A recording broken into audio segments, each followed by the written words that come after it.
Praise lord. దేవునికి మహిమ కలుగును గాక. మరొక దినాన్ని దేవుడు అనుగ్రహించిన విధానం బట్టి దేవాతి దేవునికి కృతజ్ఞతాస్తుతులు చెల్లిస్తున్నాను. ఈ మాటలు వింటున్న ప్రతి ఒక్కరు కూడా వారి జీవితంలో దేవుని యొక్క ఆశీర్వాదము, దేవుని యొక్క సన్నిధిని అనుభవించాలని మనసారా కోరుకుంటున్నాను. ఈ దినం నాకు ఏర్పాటు చేసిన వాక్యము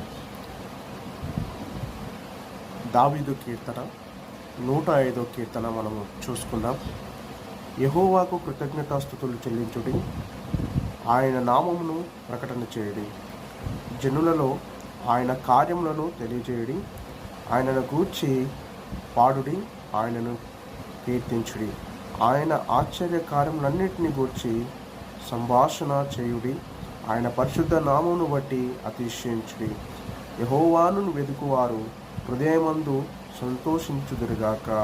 యెహోవాను వెదుకుడి, ఆయన బలమును వెదుకుడి, ఆయన సన్నిధిని నిత్యము వెదుకుడి. హల్లెలూయా. ప్రభువైన యేసుక్రీస్తు వారు తండ్రి అయిన దేవుడు, మరి ఈ లోకాన్ని సృష్టించిన సృష్టికర్త అయిన దేవుడు,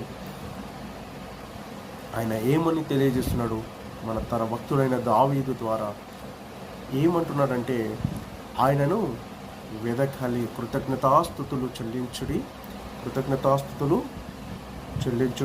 ఆయన నామమును ప్రకటన చేయుడి. మొదటిగా యెహోవాకు కృతజ్ఞతాస్తుతులు చెల్లించాలి. ఎందుకు కృతజ్ఞతాస్తుతులు చెల్లించాలి అంటే, ఆయన ఈ జీవితాన్ని మనకిచ్చాడు కాబట్టి, మనము ప్రతిరోజు బ్రతుకుచున్నాం కాబట్టి, మన జీవితంలో అనేకమైన మేలు చేయుచున్నాడు కాబట్టి మనం ఆయనకు కృతజ్ఞతాస్తుతులు చెల్లించే వారమై ఉండాలి. హల్లెలూయా. దేవుడు చేసిన మేలును బట్టి, దేవుడు చేసిన కార్యములను మనము కృతజ్ఞతాపూర్వకంగా ఆయన సన్నిధిలో ఉండి ఆయనను వెతకాలట. ఎలా వెతకాలి? పూర్ణ హృదయంతో వెతకాలి. అక్కడ ఏమంటున్నాడు? ఆయన నామమును ప్రకటన చేయమంటున్నాడు, ఆయన కృతజ్ఞతాస్తుతులు చెల్లించమంటున్నాడు. ఇంకోటి, జనములలో ఆయన కార్యములను తెలియచేయడి. దేవుడు మన పట్ల చేసిన కార్యములను ఈ ప్రజల మధ్య అది తెలియపరచాలి.